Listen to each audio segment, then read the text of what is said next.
का इस्तेमाल किया है जो 3 लोगों के लिए सफिशिएंट है। यहाँ पर भिंडी को अच्छे से धोकर मैंने पंखे के नीचे छोड़ दिया था थोड़ी देर, तो इसके ऊपर का पानी ड्राई हो गया है। यानी काटते समय भिंडी के ऊपर पानी लगा हुआ नहीं रहना चाहिए। यदि भिंडी में मॉइस्चर नहीं रहेगा तो जब काटेंगे तब भी भिंडी आराम से कट जाएगी, ये चिपकेगी नहीं। और दूसरा, यदि आप सब्जी भी बनाते हैं तब भी जो भिंडी होती है ना, वो बिल्कुल भी चिपचिपी नहीं बनती है, यानी ये लेस बिल्कुल नहीं छोड़ेगी। अब हमें भिंडी को काटना है। काटने के लिए सबसे पहले हम इसके दोनों कोनों को कट कर लेंगे और फिर एक भिंडी के मैं इस तरह से 2 पीसेस करूंगी और फिर एक पीस के फिर से हम 2 पीसेस करेंगे। तो इस तरह से पतला और लंबा काट करके ले रही हूँ मैं भिंडी को, लेकिन आप चाहें तो गोल पीसेस में भी काट करके ले सकते हैं।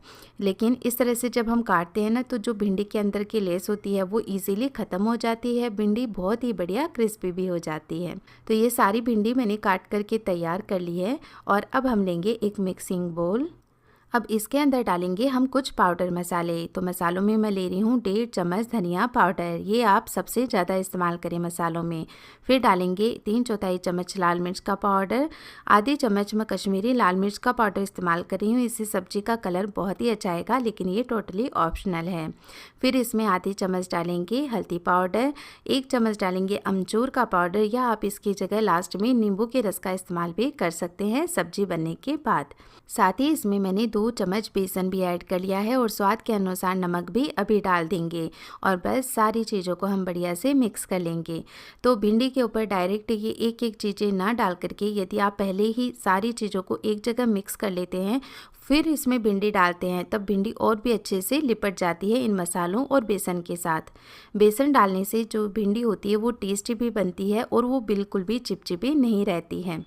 इस तरह से ये सारे मसाले और बेसन को मैंने मिक्स कर लिया है अच्छे से। तो अब ये कटी हुई भिंडी हम इसके अंदर डालेंगे और बढ़िया से भिंडी को इसके अंदर कोट कर लेंगे। तो क्योंकि भिंडी के अंदर चिपचिपापन होता है, तो जैसे ही आप भिंडी इसके अंदर डालेंगे तो बहुत ही इजीली ये मिश्रण भिंडी के ऊपर चिपक जाएगा और भिंडी अच्छे से कोट हो जाएगी इससे। अब यहाँ पर हम सब्जी बना रहे हैं, लेकिन यदि आपको कुरकुरी भिंडी खानी है यानी फ्राइंग वाली भिंडी खानी है तो आप इन्हें ऐसे के ऐसे फ्राई भी कर सकते हैं। तो देखिए भिंडी हमारी तैयार है, बहुत ही अच्छे से सारे मसाले और बेसन भिंडी पर कोट हो गए हैं। तो अब हम एक कढ़ाई लेंगे और कढ़ाई के अंदर 2 से 3 चम्मच तेल गरम करेंगे। भिंडी की सब्जी में नॉर्मल सब्जी की बजाय थोड़े से तेल का इस्तेमाल ज़्यादा करें, इससे टेस्ट भी बढ़िया आता है। साथ ही भिंडी होती है ना, वो बहुत ही अच्छी खिली खिली भी बनती है। जब तेल अच्छे से गर्म हो जाएगा तब हम इसमें 1 छोटी चम्मच जीरा ऐड कर लेंगे और इसी के साथ 2 चुटकी हींग। जब जीरा अच्छे से क्रैकर हो जाएगा तब हम इसके अंदर डालेंगे 6 से 7 लहसुन की कलियां, जिसे मैंने इस तरह से लंबा और पतला काट लिया है। लहसुन का टेस्ट इस सब्जी में जब हम तेल के अंदर इस तरह से थोड़ा सा इसे फ्राई कर लेते हैं तो बहुत ही अच्छा आता है, लेकिन आप लहसुन नहीं खाते हैं तो इसे टोटली स्किप कर सकते हैं। फिर इसमें मैंने एक मोटी जो हरी मिर्च होती है जो कम तीखी होती है वो ऐड कर दी है और अब इसके साथ ही हम इसके अंदर डालेंगे प्याज। यहाँ पर मैंने 2 मीडियम साइज के प्याज लिए हैं और प्याज को पतला और लंबा काट करके लिया है और बस प्याज को हमें 1 से 1.5 मिनट ही पकाना है ताकि हल्का सा ही इसका कच्चापन दूर हो जाए, क्योंकि प्याज आगे भिंडी के साथ पकता रहेगा तो ये और अच्छे से पक जाएगा। पहले ही ज़्यादा पका दिया तो फिर ये ओवर कुक हो जाएगा भिंडी के पकते पकते। यहाँ पर अब जैसे ही प्याज ट्रांसलूसेंट हो गया है, मैंने सारी भिंडी इसके अंदर डाल दी है और अब अच्छे से मिक्स कर लेंगे। अब जैसे जैसे आप भिंडी को मिक्स करेंगे तो देखिए जो मसाला होगा ना उसमें बहुत ही अच्छी कोटिंग हो जाएगी तेल की, तो सब्जी भी काफ़ी ज़्यादा सुंदर दिखाई देने लगेगी।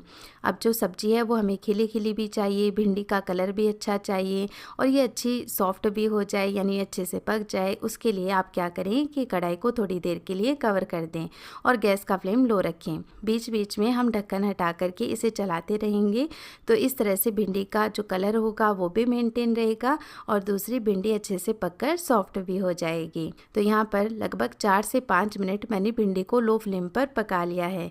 अब आप देख सकते हैं भिंडी की सब्जी कितनी खिली खिली दिखाई दे रही है, लेकिन ये अच्छे से पक कर के तैयार है। तो बस लास्ट में हम धनिया पत्ती डाल करके इसे अच्छे से मिक्स कर लेते हैं। इस तरह से हमारी सिंपल लेकिन बहुत ही टेस्टी भिंडी की सब्जी बन करके तैयार हो जाती है, जिसे आप रोटी या पराठे के साथ सर्व करें, खाने में कमाल की लगेगी। तो इस तरह से हमारी ये सिंपल सी थाली तैयार है, लेकिन गर्मियों के हिसाब से दी बेस्ट है। मुझे तो